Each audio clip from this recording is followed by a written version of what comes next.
Hello guys, welcome back to my channel tectonic talks. तो आज की वीडियो में मैं आप लोगों के लिए लेके आई हूँ। एक्चुअली बहुत से स्टूडेंट्स की डिमांड थी कि मैम आप प्लीज़ रियल क्वेश्चंस का कलेक्शन हमें प्रोवाइड करिए।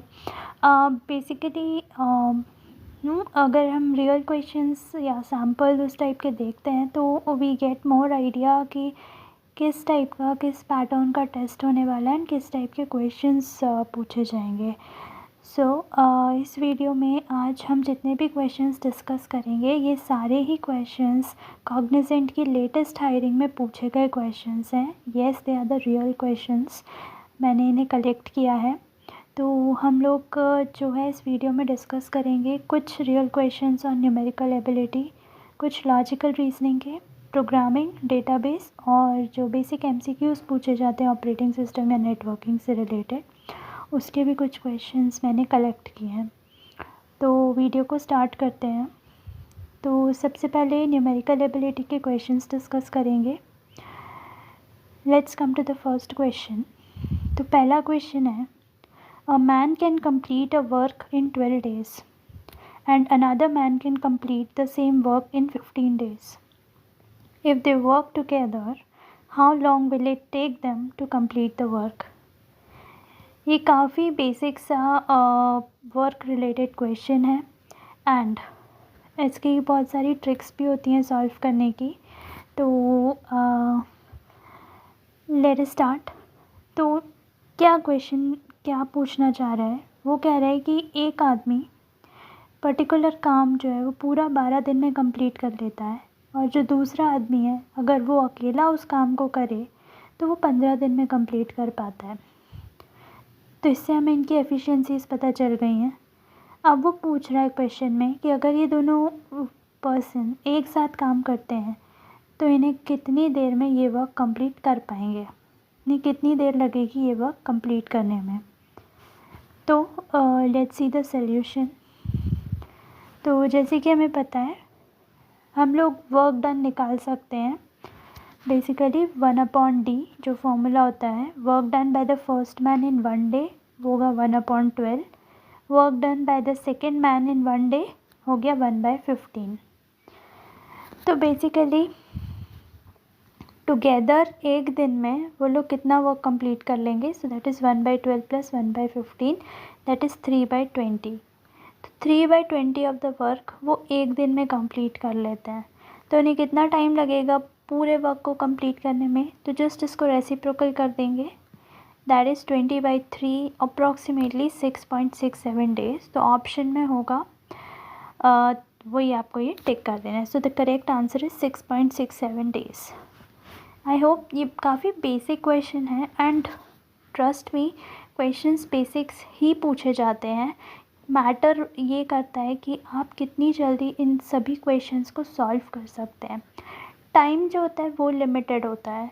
You will have ample of questions, सब इजी टू मॉडरेट लेवल के ही होंगे, मोस्टली इजी ही होंगे। योर फास्टनेस या आपकी स्पीड जो है वो अच्छी होनी चाहिए, तो आप कोई भी ऐसा एग्ज़ाम क्रैक कर सकते हैं बहुत ईजीली। आई होप फर्स्ट वाला सोल्यूशन क्लियर होगा। अब हम नेक्स्ट क्वेश्चन देखते हैं। तो नेक्स्ट क्वेश्चन है टाइम एंड ट्रैवल का लग रहा है। तो let us see, a car travels 150 kilometres in 3 hours and then 200 kilometer in 4 hours. What is its average speed for the entire journey? So the question कह रहा है कि जो कार है वो 150 किलोमीटर ट्रैवल करती है 3 hours में, उसके बाद 200 किलोमीटर और ट्रैवल कर रही है 4 घंटे में। तो उसकी एवरेज स्पीड एंटायर जर्नी में क्या थी? तो we all know the formula कि एवरेज स्पीड जो होती है वो होती है total distance upon total time taken. So let's go to the solution. So जैसे कि हमने देखा टोटल डिस्टेंस हो गया 150 plus 200 that is 350 kilometres and total time हो गया 3 hours plus 4 hours that is 7 hours। तो एवरेज स्पीड हमने निकाली 350/7 that is 50 kilometres per hour. Okay, again मैं रिपीट कर रही हूँ, क्वेश्चंस बेसिक ही आते हैं। आपकी स्पीड मैटर करती है, जितने ज़्यादा आपकी स्पीड होगी उतने जल्दी आप मैक्सिमम क्वेश्चंस अटेम्प्ट कर पाएंगे and that is where you will score more marks. And negative markings भी आजकल स्टार्ट कर दिया हायरिंग प्रोसेस में।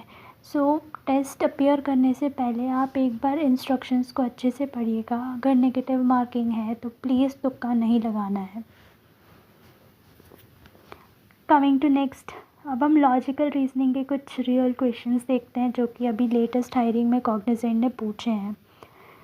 तो पहला क्वेश्चन है कि in a certain code rider is coded as something, how is jump coded in the same code. तो ये है हमारा क्वेश्चन। तो अगर आप ध्यान से देखोगे सॉल्यूशन में तो आप क्या देखोगे, सॉल्यूशन छोड़िए, आप पहले देखिए राइडर और जो वर्ड है उसमें क्या डिफरेंस है। तो आर के बाद क्या आता है, एस टी, आई के बाद J. The pattern in that each letter is shifted by 1 position. R T हो गया, आई जे हो गया, D E F and R S. Then how R T? Okay. Actually, a little see, I think there is in the solution there is a typo mistake, but this is what the pattern is. तो उस हिसाब से आप देखेंगे jump का जो code है वो बेसिकली क्या होगा, J के बाद K आता है, U के बाद V, M के बाद N, P के बाद Q. So the answer becomes K V N Q. Okay. Next question देखते हैं जो कि क्लॉक से रिलेटेड है। मोस्ट ऑफ़ यू थिंक कि क्लॉक के क्वेश्चंस नहीं आते, हम स्किप कर सकते हैं, बट एट टाइम्स आ भी जाते हैं, इसलिए मैंने स्पेशली क्वेश्चन रखा है टू मेक श्योर कि आप हर एक वैरायटी का क्वेश्चन प्रैक्टिस करें। You should not leave any question just because कि हमने उसे प्रैक्टिस ही नहीं किया था। ये बहुत ईजी होते हैं और बहुत आसानी से सॉल्व हो जाते हैं क्लॉक वाले क्वेश्चंस। एक ही ट्रिक होती है और कुछ नहीं। So let's read the question. A clock shows 3:15. What is the angle between hour and the minute hands? Oh God, this is so simple. Without even calculating you can find out. But चलो solution देख के हम लोग एक बार professional way में find out कर लेते हैं। Clock is showing how much? 3:15. Okay. So let's see.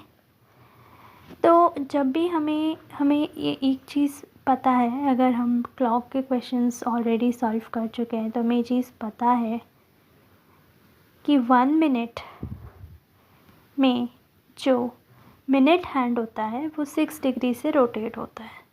ठीक है, तो अगर आप देखेंगे तो minute hand at 15 minutes is at 90 degree.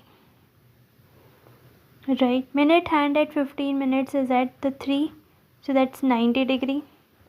Hour hand moves 30 degree per hour, yes, and 0.5 degree per minute, this we know. So at 3:15 the hour hand is 90 degrees plus 7.5 degree for that hour hand, so that comes to 97.5 degrees.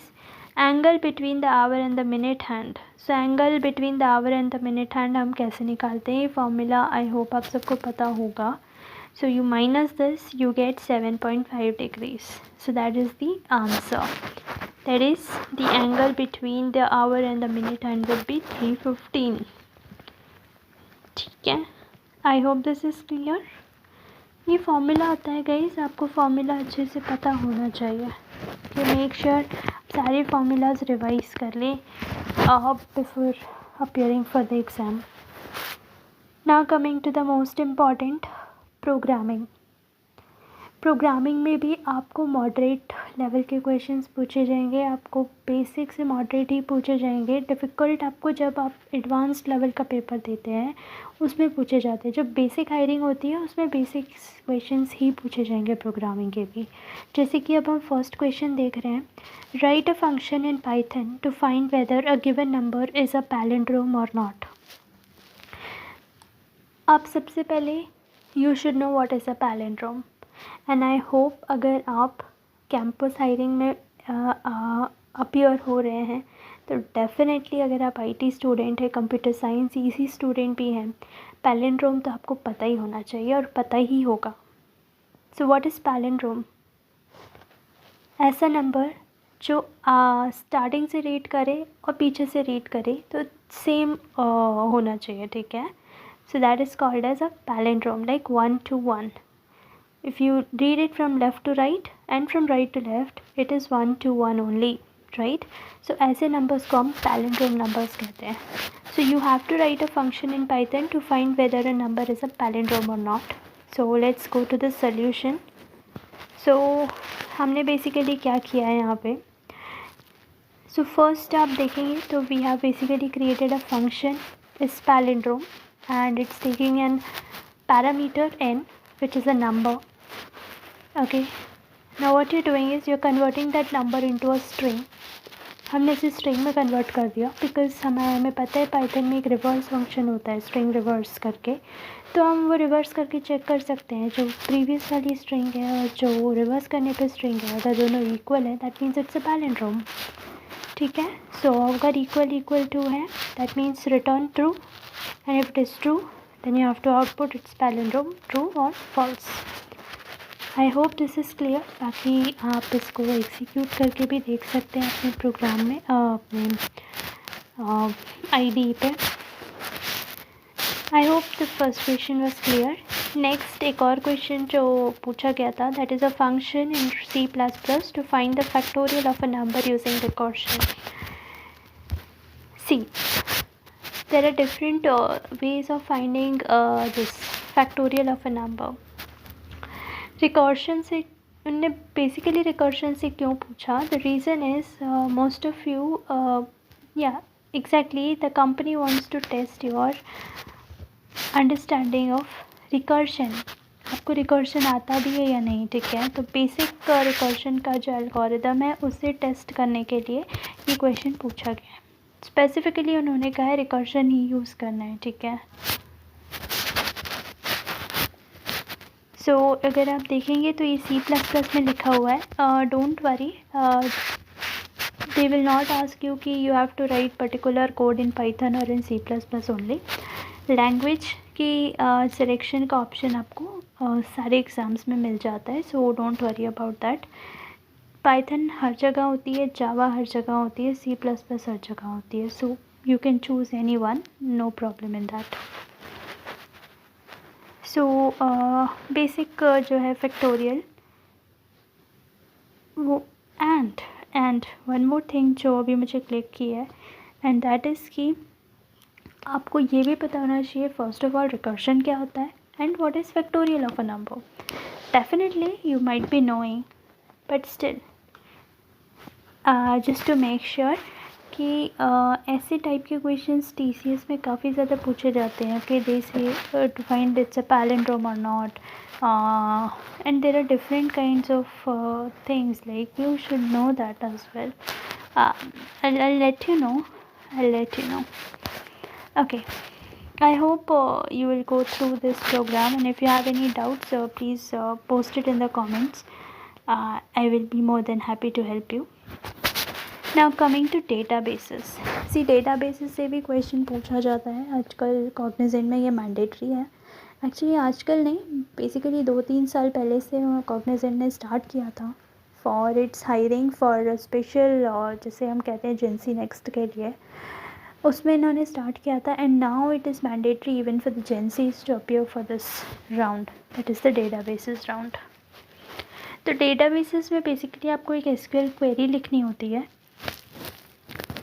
तो जैसे कि question में दिया है, write an SQL query to get the names of employees who have not completed any project. जब भी आपको database का कोई भी क्वेश्चन होगा तो कंपनी मेक श्योर्स कि वो आपको जो है टेबल्स का पूरा फॉर्मेट और पूरा स्ट्रक्चर आपको बताएंगे, ठीक है। So there will be 2 tables, employee table होगी, प्रोजेक्ट्स टेबल होगी। जहाँ पे जो प्रोजेक्ट्स टेबल है it will contain an employee ID to indicate the project assignment, ठीक है, तो इसके लिए अब हमको एक SQL क्वेरी लिखनी है.